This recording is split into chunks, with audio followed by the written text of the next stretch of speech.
ദൈവമാതാവിൻ്റെ കരം പിടിച്ച് സ്വർഗീയ പിതാവിനെ മുഖാമുഖം കാണുവാൻ ഈ ഭൂമിയിൽ മരിയൻ ഉടമ്പടി എടുത്തുകൊണ്ട് നമ്മളെ തന്നെ വിശുദ്ധീകരിച്ചുകൊണ്ട് ഉടമ്പടി യാത്രയിലായിരിക്കുന്ന നമുക്ക് കൂടുതൽ ബോധ്യത്തോടുകൂടി മരിയൻ ഉടമ്പടി നിബന്ധനകൾ പാലിച്ച് നിത്യത കരയേറ്റുവാൻ ഉതകുന്ന ലിവിങ് ഓറക്കിൾസ് ജീവവചസ്സുകൾ എന്ന ശുശ്രൂഷയുടെ 3-ാമത്തെ എപ്പിസോഡിലേക്ക് എല്ലാവരെയും സ്നേഹപൂർവ്വം സ്വാഗതം ചെയ്യുന്നു. ഇന്നത്തെ സാക്ഷ്യ വചന വിശകലന ശുശ്രൂഷയിൽ തൃശ്ശൂരിൽ നിന്നുള്ള ശാലിനി എന്ന മകളുടെ സാക്ഷ്യമാണ് നമ്മൾ പ്രത്യേകമായിട്ട് വിചിന്തനത്തിനായി എടുത്തിരിക്കുന്നത്. എൻ്റെ പേര് ശാലിനി. ഞങ്ങൾ തൃശ്ശൂരിൽ നിന്നാണ് വരുന്നത്. ഇത് ഹസ്ബൻഡ്, ഞങ്ങളുടെ 2 മക്കള്. ഈ സാക്ഷ്യം ഞാൻ തിരഞ്ഞെടുക്കുവാൻ 3 കാര്യങ്ങളുണ്ട്. ഒന്നാമതായിട്ട്, ദൈവപിതാവിനാൽ ആകർഷിക്കപ്പെട്ട് കൃപാസനത്തിലേക്ക് ആ മകളെ കൊണ്ടുവന്ന് മരിയൻ ഉടമ്പടി എടുപ്പിച്ച് ദൈവപിതാവ് തന്നെ ചില സത്യങ്ങൾ ആ മകൾക്ക് പഠിപ്പിച്ചു കൊടുക്കുന്നുണ്ട്.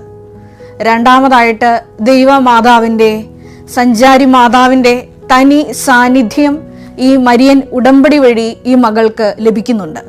മൂന്നാമതായിട്ട്, മരിയൻ ഉടമ്പടി വഴിയായി ലഭിക്കുന്ന മരിയൻ ഉടമ്പടി സംരക്ഷണവും ഈ ഒരു സാക്ഷ്യത്തിൻ്റെ വലിയൊരു പ്രത്യേകതയാണ്. ആദ്യമായി തന്നെ ശാലിനി എന്ന മകളുടെ 2ാമത്തെ പ്രസവത്തിന് ശേഷമാണ് വലിയൊരു കഠിന സഹനത്തിലൂടെ ഈ മകളെ കടത്തിവിടുന്നത്. ഈ ശാലിനി എന്ന അമ്മ പറയുന്നത് ഇപ്രകാരമാണ്: കുഞ്ഞ് ജനിച്ച അന്നു മുതൽ തുടങ്ങിയതാണ് ശ്വാസം മുട്ട്. കാരണങ്ങൾ എന്താണെന്ന് എല്ലാ മെഡിക്കൽ സയൻസ് പറയുന്ന എല്ലാ ഡയഗ്നോസ്റ്റിക് ടെസ്റ്റും നടത്തിയിട്ടും ഡയഗ്നോസിസ് എന്താണെന്ന്, ഈ ശ്വാസമുട്ടിന്റെ കാരണം എന്താണെന്ന് കണ്ടുപിടിക്കാൻ ഒരു ഡോക്ടേഴ്സിനും കഴിഞ്ഞില്ല എന്നാണ് പറയുന്നത്. മോള് ജനിച്ചപ്പോൾ തൊട്ട് ഒരുപാട് ഹെൽത്ത് ഇഷ്യൂസ് അവൾക്കുണ്ടായിരുന്നു. ബ്രീത്തിങ് ഇഷ്യൂസ് ഉണ്ടായിരുന്നു. അപ്പോൾ അതെന്താണ് അതിൻ്റെ ഡയഗ്നോസിസ് എന്നുള്ളത് കണ്ടുപിടിക്കാൻ സാധിക്കുന്നുണ്ടായിരുന്നില്ല. നിർത്താതെയുള്ള കരച്ചിലായിരുന്നു, ഉറങ്ങുന്നുണ്ടായിരുന്നില്ല. രാത്രിയോ പകലോ കുഞ്ഞ് ഉറങ്ങത്തില്ലായിരുന്നു. അങ്ങനെ പല ഹോസ്പിറ്റലുകളിലും ഞങ്ങൾ മാറി മാറി കാണിച്ചു. പക്ഷേ ഒരു പ്രോപ്പർ ഡയഗ്നോസിസിലേക്ക് പോലും എത്തിച്ചേരാനായിട്ട് സാധിച്ചില്ല. ഈ സാക്ഷ്യം തുടർന്നുകൊണ്ട് പോകുമ്പോൾ ഇങ്ങനെ പറയുന്നുണ്ട്: പ്രസവിച്ചു കഴിഞ്ഞ് ഞാനൊന്ന് കട്ടിലിൽ കിടന്നിട്ടില്ല, രാവും പകലും കുഞ്ഞ് ഈ വിഷമം കാരണം കരച്ചിലാണ്, എനിക്കൊന്ന് റെസ്റ്റ് എടുക്കാൻ പോലും കഴിഞ്ഞിട്ടില്ല എന്ന്. ഇങ്ങനെ നീണ്ടു പോകുമ്പോൾ 9-ാം മാസമാകുമ്പോൾ ഈ അമ്മ പറയുന്നുണ്ട്: ഞാൻ ഈശോയോട് കണ്ണുനീരോടുകൂടി ഇങ്ങനെ പ്രാർത്ഥിച്ചു. എനിക്ക് ഈശോയുമായിട്ട് ബന്ധമുള്ള ഒരു വ്യക്തിയാണ്, പക്ഷേ ഈ ഒരു വിഷയത്തിന് എനിക്ക് ഉത്തരമൊന്നും ലഭിക്കുന്നില്ല. എല്ലാവിധ അറിയാവുന്ന പ്രാർത്ഥനാ സങ്കേതങ്ങളിലൊക്കെ ഞാൻ അഭയം പ്രാപിച്ചെങ്കിലും എനിക്കൊരു സൗഖ്യവും ഉത്തരവൊന്നും കിട്ടിയില്ല. ഇങ്ങനെ ഒരു ദിവസം ഈ മകള് ഈശോയുമായിട്ട് ഇങ്ങനെ സംസാരിച്ചു കൊണ്ടിരിക്കുമ്പോൾ ഈശോ ഒരു ആൻസർ ഈ ഒരു ദുരിതത്തിന്, ദുഃഖത്തിന് പറഞ്ഞു കൊടുക്കും. ആ ആൻസർ ഇപ്രകാരമായിരുന്നു: 1 വയസ്സിലായിരുന്നു അവൾക്ക് ആ ഹീലിംഗ് സംഭവിക്കുന്നത്. അപ്പോഴാണ് ഞാൻ തിരിച്ചറിയുന്നത് അന്ന് ഈശോ ആ വോയിസ് എനിക്ക് തന്നത് ഈ ഉടമ്പടിനെ കുറിച്ചിട്ടായിരുന്നു എന്നുള്ളത്. അപ്പോൾ ഈ മകൾക്ക് ഒരു ഉത്തരം കിട്ടുകയാണ്: 1.25 വയസ്സാവുമ്പോൾ കുഞ്ഞിൻ്റെ അസുഖം മാറുമെന്ന്. തുടർന്നുള്ള ദിവസങ്ങളിൽ ദൈവപിതാവ് ഈ മകൾക്ക് ഒരു സ്വപ്നം കാണിച്ചു കൊടുക്കും. ഞാനും എൻ്റെ അമ്മയും കൂടിയിട്ട് ഒരു കുത്തനെയുള്ള ഒരു മലയുടെ മുകളിലേക്ക് കയറി പോകണം. ആ കുന്നിൻ്റെ ഉച്ചിയിലെത്തി കഴിഞ്ഞപ്പോൾ ഞങ്ങൾക്ക് അപ്പുറത്തേക്ക് കടക്കണം.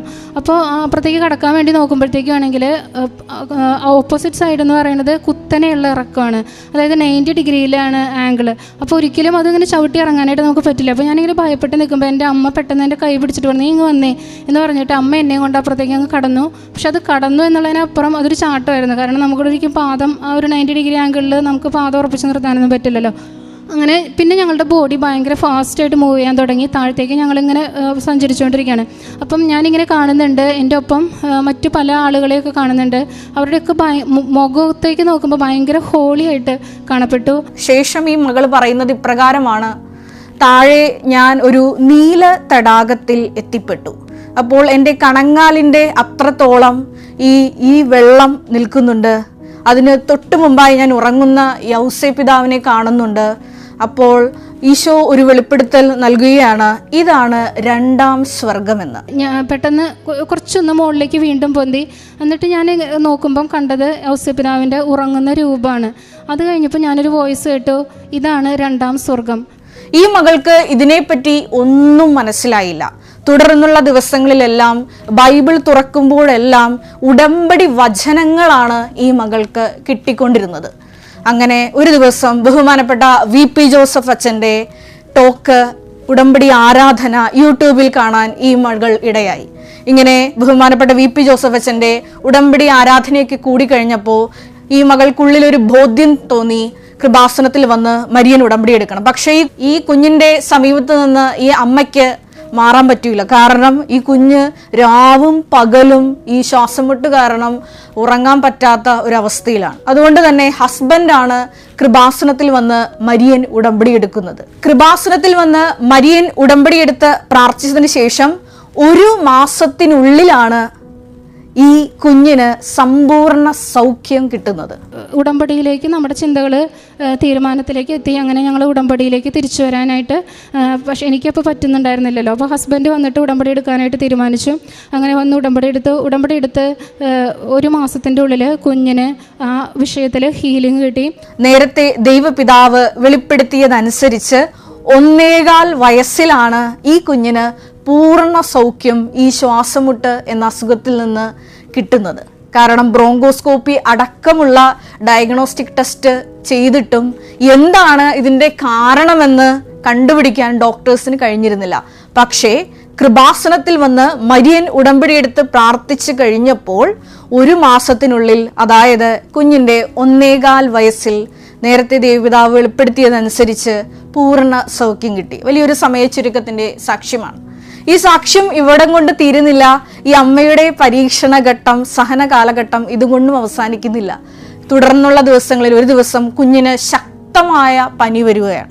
ഇങ്ങനെ പനി കൂടിയ ഈ കുഞ്ഞിനെ ആശുപത്രിയിൽ കൊണ്ടുപോകുമ്പോൾ ലോക്കലായിട്ടുള്ള ആശുപത്രിക്കാർ പറയും, ഇവിടെ ഈ കുഞ്ഞിനെ അഡ്മിറ്റ് ചെയ്യാൻ പറ്റത്തില്ല. ഇവർ കുഞ്ഞിനെയുമായി അമൃത ഹോസ്പിറ്റലിലേക്ക് ഓടുകയാണ്. ഇങ്ങനെ അമൃത ഹോസ്പിറ്റലിലായിരിക്കുന്ന സമയത്ത് പെട്ടെന്ന് കുഞ്ഞിന് ഫെബ്രൈൽ സീഷേഴ്സ് വരും. സീഷേഴ്സ് വന്ന് കുഞ്ഞ് പെട്ടെന്ന് വൊമിറ്റ് ചെയ്യും, ആസ്പിറേറ്റ് ചെയ്യും, കുഞ്ഞിനെ വെന്റിലേറ്റ് ചെയ്യുന്ന വലിയൊരു അവസ്ഥ. ഇങ്ങനെ സഹനങ്ങൾ തുടർക്കാഴ്ചയായിട്ട് മുന്നോട്ട് പോകുന്ന ഈ ഒരു സാക്ഷ്യത്തിൽ ഈ അമ്മ പറയുന്നത് ഇപ്രകാരമാണ്: ഈ ഒരു സഹന അവസ്ഥയിൽ ഞാനൊരു സ്വരം കേൾക്കുകയാണ്, ഈശോ എങ്ങനെയാണ് ഈ ശോഭിക്കുന്ന കടലിനെ ശാന്തമാക്കിയതെന്ന് നിനക്കറിയാമോ എന്ന്. അപ്പോൾ ഞാനൊരു വോയിസ് കേൾക്കുകയാണ്. അതെൻ്റെ ചെവിയിലല്ല, എൻ്റെ ഉള്ളിൽ നിന്നാണ് ഞാൻ കേൾക്കണേ. ഞാൻ വോയിസ് കേട്ടത് ഇങ്ങനെയാണ്: ഈശോ ഇങ്ങനെയാണ് കടലിനെ ശാന്തമാക്കിയതെന്ന്. തൊട്ടടുത്ത ദിവസത്തിലെ മരിയൻ ഉടമ്പടി ആരാധനയിൽ ബഹുമാനപ്പെട്ട VP ജോസഫ് അച്ഛൻ ഇപ്രകാരം പറയുന്നുണ്ട്: നിങ്ങൾക്ക് തോന്നുന്നുണ്ടോ ഈ ശോഭിക്കുന്ന കടലിൽ ഈശോ അമരത്ത് തലവെച്ച് ഉറങ്ങുകയായിരുന്നു എന്ന്? അല്ല, ഈശോ ഉറക്കം നടിക്കുകയായിരുന്നു. അതെ, ഈ മകളുടെ പരീക്ഷണ ഘട്ടങ്ങൾ, സഹന കാലഘട്ടങ്ങളിലെല്ലാം ഈശോ ഉണർന്നിരുന്ന് ഈ മകൾ എങ്ങനെയാണ് ഇത്തരം സഹനങ്ങളോട് പ്രതികരിക്കുന്നത് എന്നറിയാൻ നോക്കി പാർക്കുകയായിരുന്നു. പിന്നീട് ഈ മകൾ പറയുന്നത് പ്രകാരമാണ്: ഞാൻ ഇങ്ങനെ പ്രാർത്ഥനയിൽ മുന്നേറിക്കൊണ്ടിരുന്നപ്പോൾ ദൈവപിതാവ് എന്നെ ഒരു സത്യം പഠിപ്പിച്ചു തന്നു. ആ സത്യം പഠിപ്പിച്ചത് കൃപാസനത്തിലെ മരിയൻ ഉടമ്പടി ഹാൻഡ് ബുക്കിലൂടെയാണ്. ഉടമ്പടി എടുത്ത് 3-ാം ദിവസം ഞാൻ പ്രാർത്ഥിച്ചുകൊണ്ടിരിക്കുന്ന സമയത്ത് എനിക്ക് ഇങ്ങനെ ഭയങ്കരമായിട്ട് ശക്തമായിട്ട് തോന്നി ഉടമ്പടി പുസ്തകം വായിക്കാനായിട്ട്. അപ്പോൾ ഞാൻ പെട്ടെന്ന് തന്നെ ഒരു വലിച്ചുകൊണ്ട് പോണ പോലെയാണ്. ഞാൻ വേഗം റൂമിൽ പോയിട്ട് ഉടമ്പടി പുസ്തകം എടുത്തു. തുറന്ന വഴിക്ക് എനിക്ക് കിട്ടിയത് 31-ാമത്തെ പേജാണ്. അതിൽ ഇങ്ങനെ എഴുതിയിരിക്കുന്നത് ഞാൻ കണ്ടു: ദൈവ സാന്നിധ്യത്തിൻ്റെ നിറമാണ് നീല, അവർ ഇസ്രായേലിൻ്റെ ദൈവത്തെ കണ്ടു. ആകാശതുല്യം പ്രകാശമാനമായ ഇന്ദ്രനീല കൽത്തളം പോലെ എന്തോ ഒന്ന് അവിടുത്തെ പാദങ്ങളുടെ താഴെ കാണപ്പെട്ടു. പുറപ്പാട് 24:10. പുറപ്പാടിന്റെ പുസ്തകം 24-ാം അധ്യായം 10-ാം തിരുവചനം. അവർ ഇസ്രായേലിന്റെ ദൈവത്തെ കണ്ടു. ആകാശതുല്യം പ്രകാശമാനമായ ഇന്ദ്രനീല കൽത്തളം പോലെ എന്തോ ഒന്ന് അവിടുത്തെ പാദങ്ങളുടെ താഴെ കാണപ്പെട്ടു. ഉടമ്പടി ഉറപ്പിക്കുന്ന ഒരു ദൈവവചന ഭാഗമാണിത്. മോശയും അഹ്റോനും ശ്രേഷ്ഠന്മാരും ഒക്കെ മലമുകളിൽ ചെല്ലുമ്പോൾ ദൈവം അവരുമായിട്ടുള്ള ഉടമ്പടി ഉറപ്പിക്കുന്ന ഒരു ഭാഗത്ത് ഇസ്രായേലിന്റെ ദൈവമായ കർത്താവിനെ അവർ കണ്ടു എന്നും അവിടുത്തെ പാദങ്ങളുടെ അടിയിൽ ഇന്ദ്രനീല കൽത്തളം പോലെ എന്തോ ഒന്ന് കാണപ്പെട്ടു എന്നുമാണ് അവിടെ തിരുവചനത്തിൽ നമ്മൾ വ്യക്തമായിട്ട് വായിക്കുന്നത്. ഈ വചനം വായിച്ചു കഴിഞ്ഞപ്പോൾ പരിശുദ്ധാത്മാവ് ഈ മകളോട് പറഞ്ഞു: നിന്നെ അന്ന് ഞാൻ കാണിച്ചു തന്ന സ്വപ്നമില്ലേ, അത് ഇതുമായിട്ട് ബന്ധമുണ്ട്. അതായത് ദൈവപിതാവ് ഈ മകളെ പഠിപ്പിച്ചു കൊടുത്ത ഒരു സത്യം ഇതാണ്: മരിയൻ ഉടമ്പടിയിൽ ആയിരിക്കുക എന്നത് ഒരു രണ്ടാം സ്വർഗീയ അവസ്ഥയാണ്. ഈ മരിയൻ ഉടമ്പടിയിലൂടെ നമ്മൾ ഈശോയാകുന്ന പ്രകാശത്തിലേക്കാണ് നടന്നെടുക്കുന്നത്. മരിയൻ ഉടമ്പടിയിൽ ആയിരിക്കുന്നത് തന്നെ ഒരു ദൈവ കൃപയാണ്. ഈശോയുടെ കൃപയില്ലാതെ ഈ മരിയൻ ഉടമ്പടി നിബന്ധനകൾ നമുക്ക് ചെയ്യാൻ സാധിക്കുകയില്ല എന്ന്. അന്ന് ഈ മകളുടെ രോഗാവസ്ഥയിലായിരിക്കുന്ന സമയത്ത് ഈശോ കാണിച്ചു കൊടുത്ത സ്വപ്നം അതായിരുന്നു. ചെങ്കുത്തായ ചരിവിലൂടെ ഈ മകൾ ഇറങ്ങുമ്പോൾ ആ മകളുടെ പാദം ഇങ്ങനെ ഒരു നീല തടാകത്തിൽ സ്പർശിക്കുന്നതും അവിടെ ഒരു വാതിലുമാണ് ഈശോ അവൾക്ക് കാണിച്ചു കൊടുത്തത്. ഇവിടെ സ്വർഗീയ പിതാവ് നേരിട്ട് പഠിപ്പിക്കുകയാണ്, മരിയൻ ഉടമ്പടിയിലായിരിക്കുന്ന നമ്മളെല്ലാവരും ഒരു രണ്ടാം സ്വർഗീയ അവസ്ഥയിലാണ്. ഈശോയുടെ കൃപയില്ലാതെ, ദൈവപിതാവിൻ്റെ ആകർഷണമില്ലാതെ ഉടമ്പടി എന്ന ഈ ഒരു വലിയ പദ്ധതിയുടെ ഭാഗമാകാൻ പോലും നമുക്ക് പറ്റില്ല എന്നാണ് ഈ മകളെ ദൈവം പഠിപ്പിച്ചു കൊടുത്തത്. ഇങ്ങനെ മരിയൻ ഉടമ്പടിയിൽ മുന്നേറുമ്പോൾ ഈ മകൾക്കൊരു സ്വകാര്യ നൊമ്പരമുണ്ടാവും. ഇതാണ് ഈ ഒരു മരിയൻ ഉടമ്പടിയുടെ രണ്ടാമത്തെ ഭാഗം എന്ന് പറയുന്നത്. ആ മകള് ഈശോയോട് പറയും, ഞാൻ ഇത്രയേറെ പ്രാർത്ഥനയൊക്കെ മുന്നേറുന്നുണ്ട്, പക്ഷെ എനിക്ക് ഇതുവരെയും ദൈവമാതാവിനെ കാണാൻ പറ്റിയില്ലല്ലോ എന്നൊരു സ്വകാര്യ ദുഃഖം പങ്കുവയ്ക്കും. അപ്പോൾ വലിയൊരു അത്ഭുതം നടക്കുകയാണ്. തൂവെള്ള വസ്ത്രധാരിയായ ദൈവമാതാവ് നീല വെളിച്ചം വീശി ഈ മകളുടെ മുമ്പിൽ പ്രത്യക്ഷയാവുകയാണ്. ഈ ഉടമ്പടിയിൽ ആകെ ഒരൊറ്റ തവണ ഞാൻ മാതാവിനെ കണ്ടു. അമ്മയുടെ ഉടുപ്പ്, വെള്ള ഉടുപ്പ്, ആ വെള്ള ഉടുപ്പിൽ നിന്ന് നീല പ്രകാശം ഇങ്ങനെ പുറത്തേക്ക് ഇങ്ങനെ വരുന്നുണ്ടായിരുന്നു. എന്നിട്ട് പരിശുദ്ധ അമ്മ പറയാണ്, കൃപാസനത്തിൻ്റെ ഈ അഭിഷേകം ലോകം മുഴുവനും എത്തണമെന്നാണ് ഞാൻ ആഗ്രഹിക്കുന്നത് എന്ന് പറഞ്ഞു. മരിയൻ ഉടമ്പടി എടുത്തിരിക്കുന്ന നമ്മുടെ ഓരോരുത്തരുടെയും മുഖത്ത് നോക്കി ദൈവമാതാവ് പറയുന്നതും ഇതാണ്: കൃപാസനത്തിലെ അഭിഷേകം ലോകം മുഴുവനും അറിയപ്പെടാൻ ഞാൻ ആഗ്രഹിക്കുന്നു. ഇത് ശാലിനി എന്ന മകളോട് മാത്രം പറയുന്ന ഒരു വാക്കല്ല. ദൈവമാതാവ് നമ്മൾ ഓരോരുത്തരോടും, ഉടമ്പടി എടുത്തിരിക്കുന്ന നമ്മൾ ഓരോരുത്തരോടും പറയുന്നൊരു വാക്കാണ്. എന്താണ് കൃപാസനത്തിന്റെ അഭിഷേകമെന്ന് തുടർന്ന് ഈ ശാലിനി എന്ന മകൾ പറയുന്നുണ്ട്. കൊറോണ സമയത്ത് നമ്മുടെ ദേവാലയങ്ങളൊക്കെ അടച്ചുപൂട്ടും, അല്ലെങ്കിൽ ഇനി ദേവാലയങ്ങളൊക്കെ ഫോറിൻ കൺട്രീസിലൊക്കെ ഉള്ളതുപോലെ മ്യൂസിയങ്ങളായിട്ടോ മറ്റെന്തെങ്കിലുമൊക്കെ ആയിട്ടോ മാറിപ്പോകുമായിരുന്നു എന്ന് പറഞ്ഞുകൊണ്ടിരുന്ന ഒരു കാലഘട്ടത്തിൽ നിന്ന് ഇന്ന് നമ്മുടെ ദേവാലയങ്ങൾ നിറച്ചും വിശുദ്ധ കുർബാനയ്ക്ക് ആളുകൾ തിങ്ങി നിറഞ്ഞു നിൽക്കുന്നുണ്ടെങ്കിൽ അതാണ് കൃപാസനത്തിൻ്റെ അഭിഷേകം. കുമ്പസാരക്കൂടുകൾ കാലിയായിരുന്നൊരു സമയത്ത് നിന്ന് ഇന്ന് ഓരോ കുമ്പസാരക്കൂടുകളിലും നിരനിരയായിട്ട് ആളുകൾ ഹൃദയം കൊണ്ട് കുമ്പസാരിക്കാനായിട്ട് എത്തുന്നുണ്ടെങ്കിൽ അതല്ലേ കൃപാസനത്തിൻ്റെ അഭിഷേകം.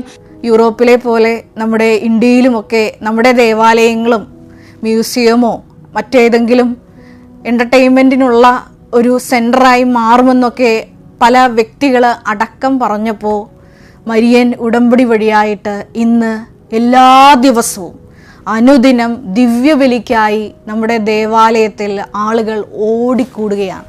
ഇതാണ് കൃപാസനത്തിൻ്റെ അഭിഷേകം. രണ്ടാമതായിട്ട് ഈ മകൾ പറയുന്നുണ്ട്, ഹൃദയം കൊണ്ട് കുമ്പസാരിക്കുവാൻ, പശ്ചാത്തപിച്ച് കുമ്പസാരിക്കുവാൻ, നിരനിരയായി കുമ്പസാരക്കൂടിൽ മുഴുവനും ഇരുന്നു കൊണ്ട് ആൾക്കാർ ഉടമ്പടിയെടുത്ത് ഈ കുമ്പസാരക്കൂടിൽ അണയുമ്പോൾ ഇതാണ് കൃപാസനത്തിൻ്റെ അഭിഷേകം. മൂന്നാമതായിട്ട് മകൾ പറയുന്നുണ്ട്, ലോകം മുഴുവനും പോയി സുവിശേഷം പ്രഘോഷിക്കുവാൻ ഈശോ ആഹ്വാനം ചെയ്തതനുസരിച്ച് കൃപാസനത്തിലെ പ്രേക്ഷിത പത്രങ്ങൾ ഇവിടെ നിന്ന് വാങ്ങി ലോകം മുഴുവനും ഈശോയുടെ സന്ദേശം എത്തിക്കുവാൻ മരിയൻ ഉടമ്പടി എടുത്തിരിക്കുന്ന മക്കൾ ഇറങ്ങിത്തിരിഞ്ഞിരിക്കുന്നതാണ് കൃപാസനത്തിൻ്റെ അഭിഷേകമെന്ന്. നാലാമതായിട്ട് ഈ മകൾ പറയുന്നത്, എല്ലാവരോടും കരുണയോടുകൂടി പെരുമാറുവാൻ, കാരുണ്യ പ്രവർത്തികൾ ചെയ്യുവാൻ, ഓരോരുത്തരെയും ബലവത്താക്കുന്ന കൃപാസനത്തിൻ്റെ മരിയൻ ഉടമ്പടി അഭിഷേകം ഇത് ലോകം മുഴുവനും പകർന്നു കൊടുക്കുവാൻ ദൈവമാതാവ് ആഗ്രഹിക്കുന്നു എന്ന്. ഇന്ന് ആർക്കും കാരുണ്യം കാണിക്കാൻ ഒരു മടിയില്ലാത്ത വിധത്തിൽ നമ്മുടെ ചിന്തകളെ തന്നെ മാറ്റിമറിക്കുന്ന വിധത്തിൽ കൃപാസനത്തിൻ്റെ അഭിഷേകം ലോകം മുഴുവനും പടർന്നുകൊണ്ടിരിക്കുകയാണ്. നാലാമതായിട്ട് ഈ സാക്ഷ്യത്തിൽ ഈ അമ്മ പറയുന്നത് ഇപ്രകാരമാണ്: മരിയൻ ഉടമ്പടിയുടെ വലിയ സംരക്ഷണവും എനിക്ക് അനുഭവവേദ്യമായി. ഈ രോഗസൗഖ്യം കിട്ടിയ കുഞ്ഞുമകൾ ഒരു ദിവസം വീടിൻ്റെ നടയിലിങ്ങനെ ഓടിക്കളിച്ച് നടന്നുകൊണ്ടിരിക്കുന്ന ഒരു സമയം. പുറത്ത് കുഞ്ഞിനെയും കൊണ്ട് കുറച്ച് പണികളിലായിരുന്നു, വീടിൻ്റെ മുറ്റത്ത് അടുക്കള വശത്ത് പിറകിൽ. അങ്ങനെ സ്റ്റെപ്പിൽ ഒരു ചവിട്ടി കിടക്കുന്നുണ്ടായിരുന്നു. അപ്പോൾ ഞാൻ പുറത്തുനിന്ന് ചെയ്യുമ്പോൾ ഇവള് ആ ചവിട്ടി ഇറങ്ങി സ്റ്റെപ്പ് ഇറങ്ങി ഓരോ ചെയ്യണം, പിന്നെ വീണ്ടും കയറും, അങ്ങനെ കയറി ഇറങ്ങി അവൾ കളിക്കുന്നുണ്ടായിരുന്നു. കുറച്ച് നേരം കഴിഞ്ഞ് പണികളൊക്കെ കഴിഞ്ഞ് ഞാൻ ഉള്ളിലേക്ക് കയറുന്ന സമയത്ത് എനിക്ക് തോന്നി ഈ ചവിട്ടിയുടെ അടിയിൽ വല്ല പാമ്പ് എങ്ങാനും ഉണ്ടാവും. പെട്ടെന്ന് ഇങ്ങനെ എൻ്റെ മനസ്സിലേക്ക് കയറി. അപ്പോൾ ഞാൻ ആ ചവിട്ടിയുടെ തുമ്പ് പിടിച്ച് ഞാൻ ഇത്തിരി അകന്ന് നിന്നിട്ട് പതുക്കെ ആ ചവിട്ടി ഇങ്ങനെ പൊന്തിച്ചപ്പം അതിൻ്റെ അടിയിൽ ഒരു പാമ്പ് ചുരുണ്ടുകൂടി കിടക്കുന്നുണ്ടായിരുന്നു. ആ ചവിട്ടിയിട്ടാണ് എൻ്റെ കുഞ്ഞ് ഇത്രയും പ്രാവശ്യം കയറി ഇറങ്ങിപ്പോയത്. അപ്പോൾ വലിയൊരു അപകടത്തിൽ നിന്നാണ് ഈ കുഞ്ഞിന് സംരക്ഷണം ലഭിച്ചത്. നമ്മുടെ ജീവിതത്തിലും ഇതുപോലെ നിങ്ങൾക്കും ഒരുപാട് അനുഭവങ്ങളുണ്ടാകും. ഞാൻ ഇന്നും ഓർക്കുന്നുണ്ട്, കൊറോണ സമയം ഞാനിവിടെ കൃപാസനത്തിൽ താമസിച്ച് ശുശ്രൂഷ ചെയ്യുന്ന സമയത്ത്, കൃപാസനത്തിൽ രാവിലെ വന്ന് ശുശ്രൂഷകൾ ചെയ്യും. വൈകുന്നേരമാകുമ്പോൾ കൃപാസനത്തിന് അടുത്ത് തന്നെ ഒരു വീട്ടിലായിരുന്നു ഞാൻ താമസിച്ചുകൊണ്ടിരുന്നത്. അപ്പോൾ ഒരു ദിവസം രാത്രി ഞാൻ 11 മണിക്കാണ് രാത്രി കിടക്കുന്നത്. അപ്പോൾ 11 മണി സമയമായപ്പോൾ ഞാൻ ബെഡിൽ കിടക്കാൻ വന്നപ്പോൾ ശക്തമായി ഉള്ളിൽ നിന്നൊരു സ്വരം, ജോമോളെ റൂമിൻ്റെ ഉള്ളിലൊരു പാമ്പുണ്ടെന്നു. അപ്പോൾ ഞാൻ പെട്ടെന്ന് നമ്മുടെ ഉള്ളിൽ ചിന്ത വരുന്നത് നമ്മുടെ ബെഡിൻ്റെ അടിയിലാകും, ചിലപ്പോൾ ഷീറ്റിൻ്റെ അടിയിലാകാം, വേറെ എവിടെയെങ്കിലും ആകാം. അപ്പോൾ പെട്ടെന്നൊരു ഞെട്ടലോട് കൂടിയിട്ടാണ് ഈ ഒരു സ്വരം ഞാൻ കേൾക്കുന്നത്. പിന്നെ ഒട്ടും മനസാന്നിധ്യം കൈവിടാതെ, നമുക്കറിയാം ഈശോ നമ്മളോട് കൂടെയുണ്ട്. മരിയൻ ഉടമ്പടി എടുക്കുമ്പോൾ പരിശുദ്ധ അമ്മ സർപ്പത്തിൻ്റെ തല തകർത്ത മാതാവ് നമ്മളോട് കൂടെയുണ്ട്. ഞാൻ റൂമിൽ ഒന്ന് കണ്ണോടിച്ചപ്പോൾ മൂലയ്ക്ക് ഒരു പാമ്പിങ്ങനെ വളഞ്ഞിങ്ങനെ തലയൊക്കെ പൊക്കി ഇങ്ങനെ ഇരിക്കുവാണ്. ഞാനിങ്ങനെ കണ്ണോടിച്ചപ്പോൾ റൂമിലൊരു തറ തുടയ്ക്കുന്ന ഒരു മോപ്പ് ഉണ്ടായിരുന്നു. അപ്പം ഞാൻ ഈ മോപ്പുമായിട്ട് ഈ പാമ്പിനെ വാതിൽ തുറന്നിട്ടിട്ട് ഓടിച്ച് പുറത്തോട്ട് കളയാൻ വേണ്ടി നോക്കുമ്പോൾ ഞാൻ ഈ മോപ്പുമായി ചെല്ലുമ്പോൾ ഈ പാമ്പ് എൻ്റെ അടുത്തോട്ട് ആഞ്ഞെടുക്കുകയാണ്. അപ്പോൾ എൻ്റെ റൂമിൻ്റെ പരിസരത്ത് ആരുമില്ല, താഴത്തെ നിലയിലാണ് കുടുംബം താമസിക്കുന്നത്. പക്ഷേ ദൈവമാതാവിനെ വിളിച്ച് ഞാൻ ഒരു മണിക്കൂർ എടുത്തു ആ പാമ്പുമായി ഫൈറ്റ് ചെയ്ത് ആ പാമ്പിനെ പുറത്തോട്ട് കളയാൻ വേണ്ടി. 12 മണിയായി അന്ന് ഞാൻ കിടന്നപ്പോൾ. അപ്പോൾ ഞാനും ഈ ഒരു സാക്ഷ്യം, ഈ മകളുടെ സാക്ഷ്യം കേട്ടപ്പോൾ പെട്ടെന്ന് എൻ്റെ ജീവിതത്തിൽ നടന്ന ഈ സംഭവം ഞാൻ ഓർത്തുപോയി. കാരണം പരിശുദ്ധ ദൈവമാതാവ് മരിയൻ ഉടമ്പടി എടുത്തിരിക്കുന്ന ഓരോ മക്കൾക്കും നൽകുന്ന സംരക്ഷണം വളരെ വലുതാണ്. ഈ ഒരു ഉടമ്പടി സാക്ഷ്യത്തിൽ ഈ മകള് അവസാനമായിട്ട് പറഞ്ഞു വയ്ക്കുന്ന ചില സത്യങ്ങളുണ്ട്. അത് ഒന്നാമതായിട്ട് ഈ മകള് പറയുന്നത് ഇപ്രകാരമാണ്: സ്വർഗം നമ്മളോട് കാണിക്കുന്ന ഏറ്റവും വലിയ കരുണയാണ് മരിയൻ ഉടമ്പടി എന്നത്. ഞാൻ നേരത്തെ പറഞ്ഞ പോലെ പുറപ്പാട് 24:10 തിരുവചനം, അവിടെ ഇസ്രായേലിൻ്റെ ദൈവത്തെ കാണുന്നു, അവിടുത്തെ പാദത്തിൻ്റെ അടിയിൽ ഇന്ദ്രനീല കൽത്തളം പോലെ എന്തോ ഒന്ന് കാണപ്പെട്ടു എന്ന്. മരിയൻ ഉടമ്പടിയിലായിരിക്കും നമ്മളെല്ലാവരും ഒരു 2ാം സ്വർഗീയ അവസ്ഥയിലാണ്.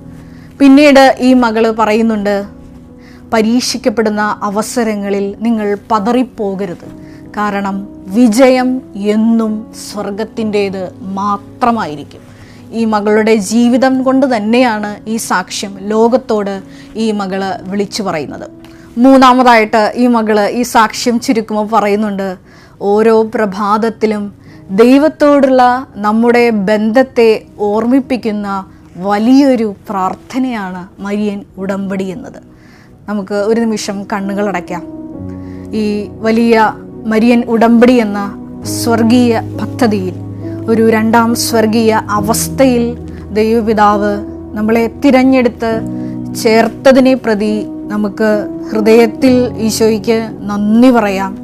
ഇനിയും പരിശുദ്ധ അമ്മയുടെ കരം പിടിച്ചുകൊണ്ട് നാരകീയ ശക്തികൾക്കെതിരായുള്ള ശക്തമായുള്ള പോരാട്ടത്തിൽ ദൈവപിതാവിനെ മുറുകെ പിടിച്ചുകൊണ്ട് പ്രത്യക്ഷീകരണത്തിൻ്റെ സാക്ഷികളാക്കി ഞങ്ങളെയും ഞങ്ങളുടെ കുടുംബത്തെയും ഞങ്ങളെ ആയിരിക്കുന്ന ഇടങ്ങളിലെ ഓരോരുത്തരെയും ഉയർത്തണമേ എന്ന് പ്രാർത്ഥിക്കാം. എല്ലാവരെയും ദൈവം